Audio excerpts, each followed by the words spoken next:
Welcome to the Tech Egg. Don't get scrambled. Enjoy the video. Start by confirming your account and license. You need Azure AD and Sharepoint provisioning.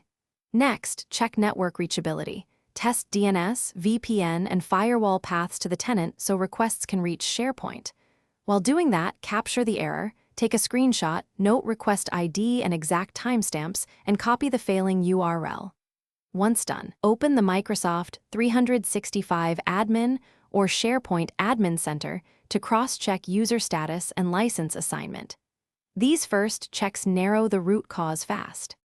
Now dive into the admin consoles to isolate permission problems. In the SharePoint Admin Center, inspect site collection owners, sharing links, and access policies. Change settings only with a rollback plan.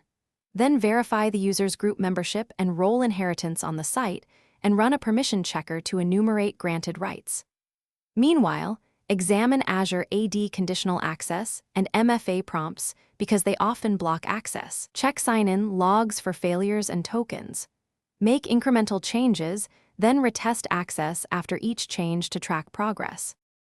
Finish by applying the minimal effective fix.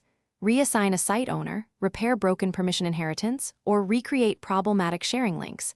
Avoid broad permission grants. Then clear browser and Office caches, test in an incognito window and on a different device to rule out client-side state. If the issue persists, gather comprehensive evidence, screenshots, request ID, sign and trace, and escalate to the tenant admin or Microsoft support. Troubleshooting tip. If intermittent errors occur, correlate timestamps with conditional access policy changes and tenant updates. That often reveals the culprit. Thanks for watching. Consider subscribing if I helped unscramble your problems.